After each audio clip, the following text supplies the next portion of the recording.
If you ever want to know how quickly a lifetime of loyalty can be reduced to ashes, listen closely.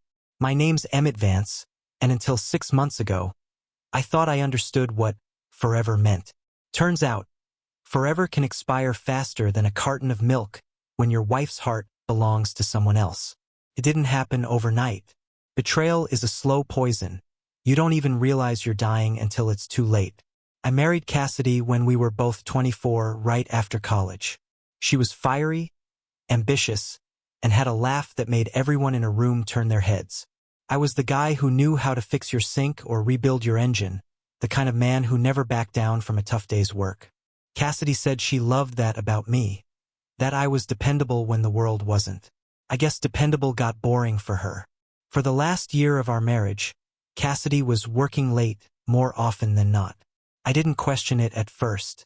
We had dreams, goals, buy a house, maybe start a family someday. I trusted her because that's what you're supposed to do when you love someone.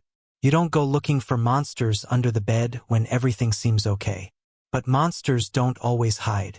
Sometimes they dance right past you in broad daylight. One evening, I got off work earlier than expected. I decided to surprise Cassidy with takeout from her favorite Thai place. I even grabbed one of those stupid little cupcakes she loved from that overpriced bakery she swore was life-changing. I was halfway home when I realized I'd forgotten my phone charger at work.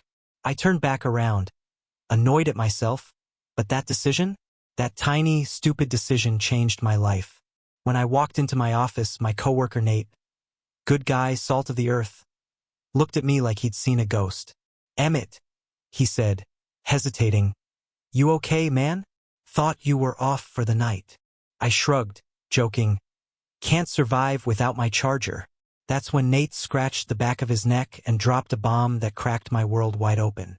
"Hey, didn't you say Cassidy had that charity dinner tonight? 'Cause I swear I just saw her at Redmond Hotel. With a guy. Looked kinda cozy." First, I laughed it off. Cassidy? Nah. She was at a charity event, dressed in some fancy gown, schmoozing old donors, not holed up in some two-bit hotel. But as I drove toward the house, that laugh died a slow, suffocating death. Curiosity gnawed at my ribs until I couldn't take it. I made a U-turn and headed straight for the Redmond. I didn't need a room key. I didn't need to knock. All I had to do was park across the street. And there they were, on the hotel balcony. Cassidy. Some guy in a suit, with his hand tracing lazy circles on her lower back. Her head tipped back in laughter, the kind she used to reserve for me. I sat there in my truck, gripping the steering wheel until my knuckles went white. I didn't storm inside. I didn't make a scene. I just froze, watching the woman I built my world around melt into another man's arms like I never even existed. When she got home later that night, smelling like hotel soap and betrayal, she didn't apologize. She didn't cry. She just looked exhausted. And then she said the thing that will echo in my bones until the day I die. "Emmett, he just needs me right now. But it's not forever. I'll come back to you once he doesn't need me anymore. You're my real home. Please understand." Understand? Understand that I was nothing more than a pit stop? A place for her to crash when her affair hit a dead end? I didn't rage. I didn't weep. Something colder, sharper took root in me that night. I realized, if she was willing to reduce our marriage to a waiting room, then I was more than willing to burn the whole damn building down. And that's exactly what I started planning. The next morning, Cassidy moved around the house like everything was fine. She made coffee, hummed while scrolling through her phone, even kissed me on the cheek on her way out the door, like we were still the same couple we used to be. I stood there in the kitchen, holding that cheap ceramic mug she'd bought on a random road trip years ago, wondering when exactly she had decided I wasn't enough anymore. Was it months ago? Years? Did she ever love me at all? Or was I just the safest bet she had until something more exciting came along? I wasn't about to sit around and wait for scraps of her affection. No, if I was going to be discarded, I'd make damn sure she'd regret ever underestimating me. So I did what I do best. I started planning. Quietly, methodically. I wasn't going to shout, break things, or cry in the driveway while she ran off into the sunset with her new toy. That wasn't me. If Cassidy thought I was going to sit in the dark waiting for her like a loyal dog, she didn't know me at all. First, I opened a new checking account in a different bank. Moved half the money from our joint savings into it, legally mine, no drama there. I wasn't stupid. I knew she wasn't paying attention to our finances anymore. She was too busy playing house in hotel rooms. Then I called an old buddy, Marcus, who had moved into real estate investments a few years back. We weren't close anymore, but he owed me a favor. I told him I needed to sell the house fast, quietly, and for cash. No listings, no open houses, no paper trails leading back to Cassidy. He set it in motion without asking questions. Over the next 2 weeks, while Cassidy floated around talking about charity events and girls' nights, I packed away everything that mattered to me: the photo albums, my grandfather's tools, the old guitar I barely played but couldn't bear to lose. I stored them in a rented unit 2 towns over under a fake name. Every smile she gave me during that time, every casual touch, felt like acid on my skin. She thought she had me right where she wanted, frozen in place, grateful for any leftover attention she tossed my way. She didn't see the storm building behind my silence. She didn't see that every casual lie, every late night, every lingering scent of someone else's cologne on her clothes was fueling a fire she wouldn't be able to put out. Then came the night that sealed it. She was getting ready to stay with a friend. I didn't even ask which one. I knew better, and she walked into the living room wearing that red dress I had bought her for our anniversary. The same dress she once swore she'd only wear for me because, in her words, no one else deserves to see me like this. She twirled once, like it was some joke, and said, "Wish me luck." Luck for what, Cassidy? Luck that your little game would go unnoticed for just a little longer? Luck that I'd still be standing here like a good little soldier when you finally came crawling back? I just smiled and told her she looked beautiful. She kissed my cheek again and walked out the door without a second thought. The moment the door clicked shut, I locked it behind her, and I knew exactly what I needed to do next. I wasn't just walking away. I was erasing myself from her world so completely that when she realized what she lost, there wouldn't even be a trail left to follow. And the best part? She would never ever see it coming. The next morning, Cassidy was gone before sunrise, probably trying to impress her new fantasy with breakfast in bed or some fake charity story about why she couldn't stay the whole night. I sat alone at our kitchen table, sipping the last cup of coffee I'd ever brew in that house. It tasted bitter even with extra sugar. Maybe that was fitting. I spent the next few hours erasing myself. I deleted old shared accounts, Spotify playlists, streaming subscriptions, grocery delivery apps. Anything that still linked me to her world, I cut loose.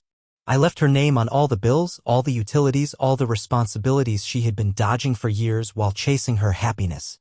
I wasn't just walking away quietly, I was handing her the whole crumbling castle she had built on lies and watching from a distance as it collapsed around her. The moving truck came that afternoon. 2 guys I paid cash showed up with 0 questions.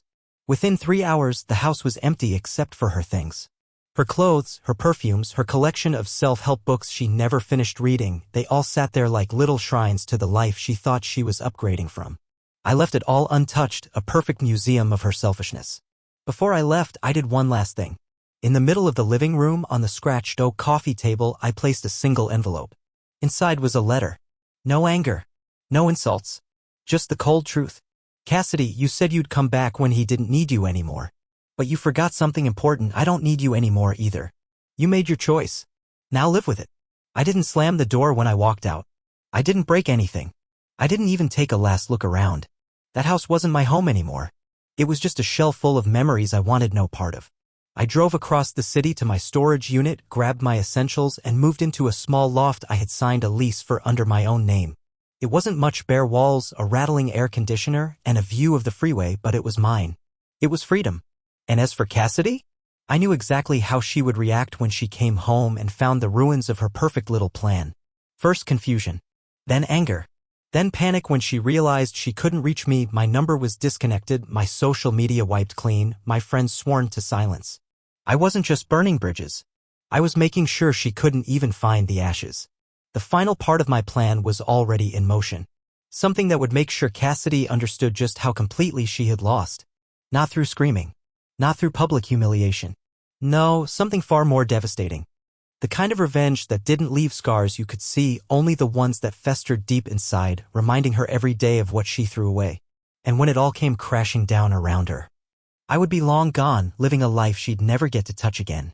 It didn't take long for the messages to start. At first, they were casual. A simple, "Hey, where are you?" followed by a few harmless, "Call me when you get this." I ignored every one of them. Let them stack up. Let the silence crawl into her bones and fester there. Cassidy wasn't used to being ignored. She thrived on attention, validation, control. Now she was shouting into a void. By the second day, her tone changed. The messages became frantic, desperate. "Emmett, please. Just talk to me. I don't understand what's going on."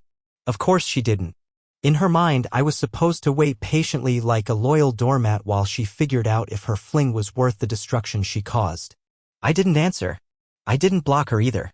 I wanted her to see every unread message piling up, each one a reminder that she had lost the one person who never wanted anything from her except honesty.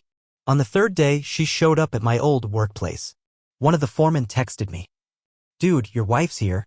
She's making a scene in the parking lot." Not my wife, I thought as I smiled to myself. Not anymore.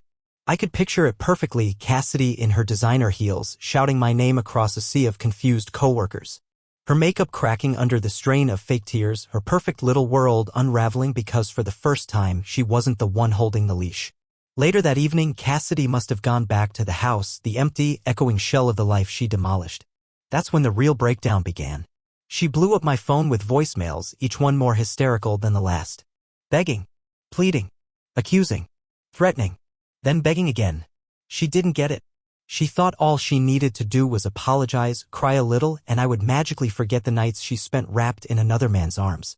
She thought loyalty was something she could demand on command. But you can't demand loyalty from someone you've already betrayed. You can't erase the image of the woman you loved pressing her body against someone else and laughing like you never mattered. I spent that night sitting by the window of my new place, watching the city lights blur in the distance. I wasn't celebrating. I wasn't drinking or raging. I just sat there, calm, clear-headed for the first time in years. Cassidy had mistaken my kindness for weakness. She had gambled everything we built for a cheap thrill. And she had lost. Completely. But the most brutal part of my revenge was still waiting. Because Cassidy didn't just lose me. She was about to lose everything else too. The house? Sold. The money? Gone.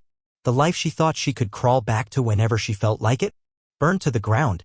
And the funniest thing was, I hadn't even raised my voice. By the time the end of the week rolled around, Cassidy was spiraling. I knew because I still had access to our old shared email account, a small oversight on her part, one she didn't even think about in her panic. I watched from the shadows as emails poured in, overdue notices from the bank, real estate updates confirming the final sale of the house, frantic messages to friends asking if anyone had seen me. She even emailed my mother. That was the clearest sign of her desperation. Cassidy had always been too proud to ask for help, especially from my family who saw through her polished smiles long before I ever did. In the email, she painted herself as the victim. "I don't know what happened. Emmett just disappeared. I'm so worried about him." My mom didn't reply. She forwarded it to me instead with a single line attached. "Good for you, son." It almost made me laugh. Almost. Meanwhile, I kept moving forward. I got a new job offer out of state. Small construction company, better pay, a fresh start where no one knew my story. I accepted without hesitation. My last task before leaving was to tie up the final loose end, the divorce papers. I had an attorney draft everything. Clean, airtight, uncontestable. Cassidy wouldn't have a leg to stand on. No assets left to fight over, no leverage to guilt me with. Just a stack of cold, impersonal documents confirming what her actions had already decided. When the papers were ready, I didn't mail them. I hand-delivered them. It was a Saturday morning. I knew she'd be home. Where else would she be now that her fantasy world had crumbled? I parked down the block and walked up to the house we used to call ours. The front lawn was overgrown, the windows dusty. She hadn't even tried to take care of it. She had no idea how to live without someone carrying her weight. I rang the doorbell.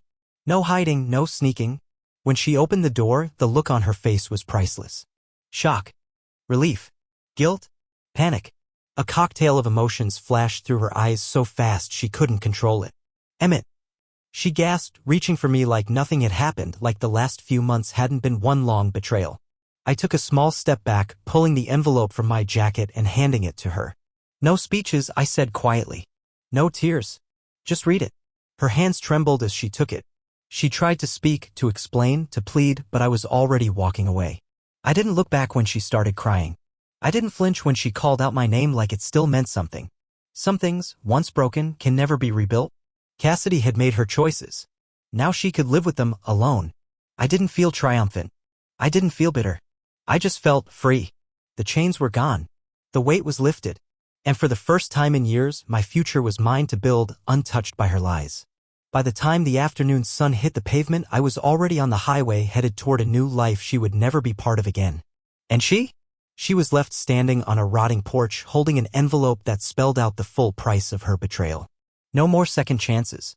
No more backup plans. Just the cold, empty echo of what she had thrown away. The interstate stretched endlessly ahead of me, a ribbon of gray disappearing into the horizon. I rolled the windows down, letting the dry wind tear through the cab of my truck, stripping away whatever pieces of the past still clung to me. Every mile I put between myself and Cassidy felt like a layer of old skin being shed. By the time I crossed the state line, I wasn't the same man who had once knelt down and slipped a ring onto her finger, promising forever. My new town wasn't much. A few stoplights, a diner that still served coffee in chipped mugs, and a hardware store that doubled as the local hangout. But it was exactly what I needed: simple, anonymous, untouched by the wreckage of the life I had left behind. I rented a modest apartment above an old bookstore. The floor creaked when I walked and the pipes moaned at night, but it was mine. No memories here. No ghosts whispering from the corners. The first few weeks were strange. I wasn't used to the silence. No constant texts. No calendar filled with charity events and forced dinners with Cassidy's shallow friends. Just work, a few beers at the bar down the street, and the slow process of remembering who I was without her shadow looming over me. I could have started dating again. God knows a few people tried to introduce me to someone. But I wasn't ready. Not because I was broken. Because I was finally healing. One night, about 2 months into my new life, I got a call from an unknown number. I almost didn't answer, but curiosity got the better of me. When I picked up, it was one of Cassidy's old friends, Lila, the only one who had ever seemed genuinely decent. "Emmett," she said cautiously. "I know you probably don't want to hear anything about Cassidy, but you should know. Things haven't been good for her."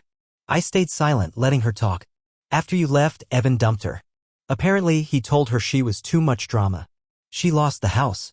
Her parents cut her off financially. She's not in a good place." There was a pause, as if Lila was waiting for me to react. I didn't. What was there to say? Cassidy had built her new life on a foundation of lies and betrayal.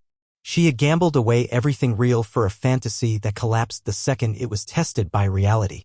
I wasn't happy to hear she was suffering. But I wasn't sorry either. Actions have consequences.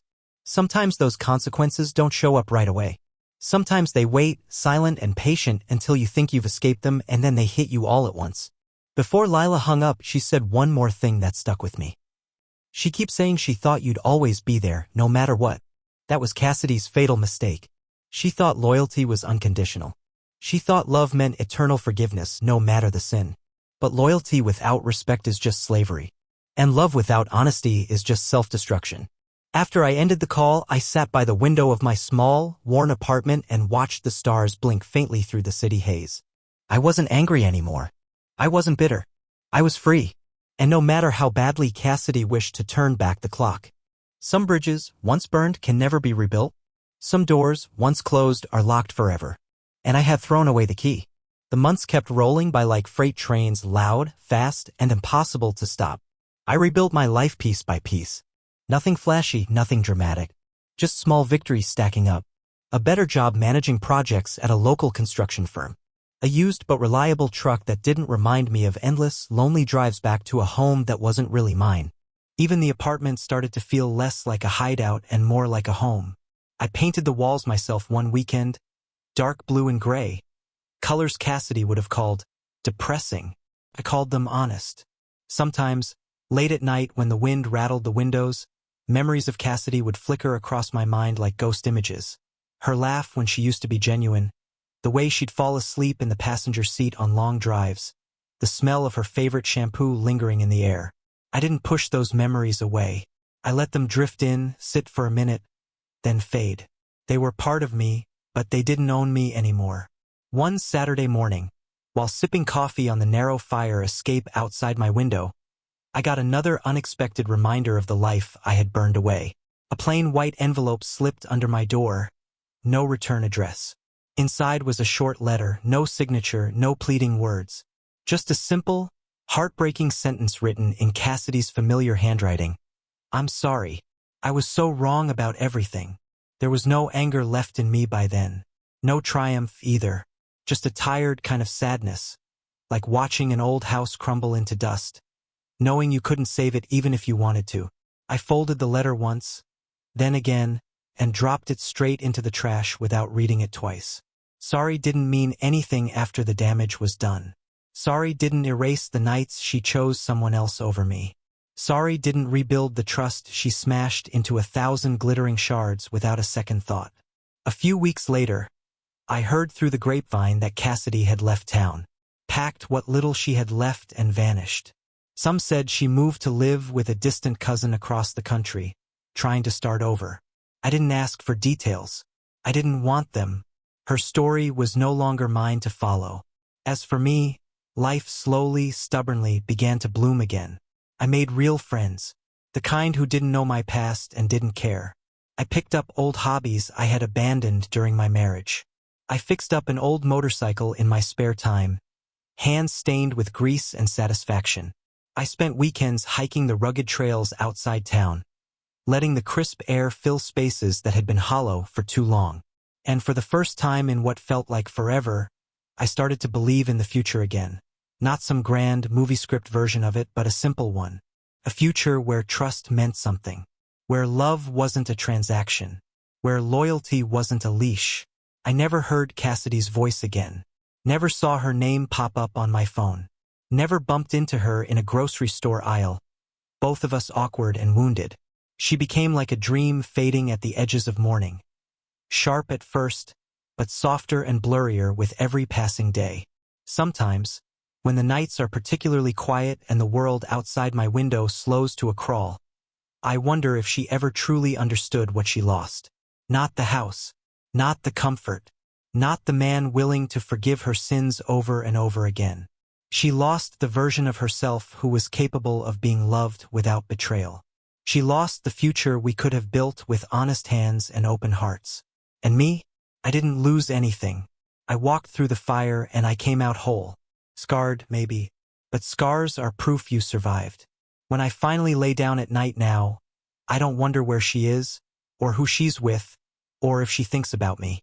The only thing I wonder is how I ever mistook a storm for shelter in the first place.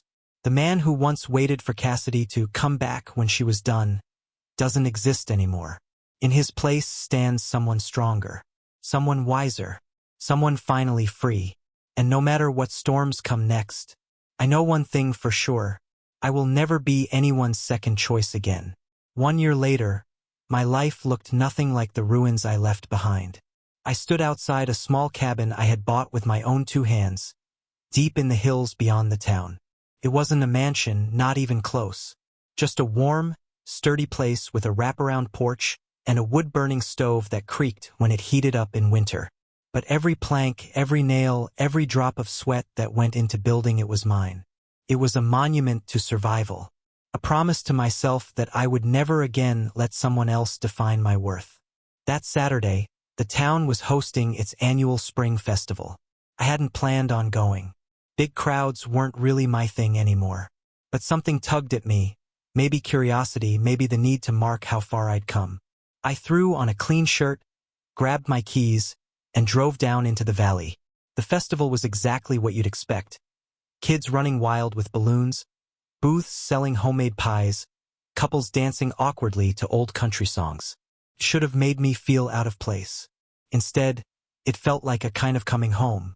I was halfway through a lukewarm lemonade when I spotted her. Not Cassidy. Someone else. She stood by the pie booth, laughing with the old woman running it. Sunlight caught her hair, making it shimmer like something unreal. She wasn't dressed up. No layers of makeup, no fake smiles. Just jeans, boots, and the kind of genuine laugh you couldn't fake if you tried. Her name was Maeve. And when our eyes met across the crowd, something inside me shifted. Not the desperate, aching pull I used to mistake for love. Something steadier. Real. We struck up a conversation over apple pie. Talked about nothing and everything, favorite hikes, worst jobs we ever had, how she once tried to fix her own plumbing and flooded her kitchen. There were no games. No masks. Just 2 people standing in the warm spring sun, laughing like they had all the time in the world. I didn't fall in love that day. That would come later, slow and sure, like water carving out stone over time. But I took a first step. I realized healing isn't about forgetting who hurt you. It's about remembering who you were without the hurt. It's about choosing to open your heart again, not because you need someone to complete you, but because you know you're already whole. Cassidy was a chapter, a long, painful, necessary chapter. But Maeve? Maeve was a blank page. And for the first time in longer than I cared to admit, I was ready to write a new story. One where I wasn't the backup plan. One where loyalty, trust, and love weren't bargaining chips.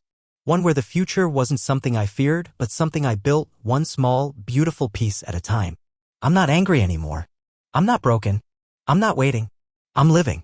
And that in the end is the sweetest revenge of all.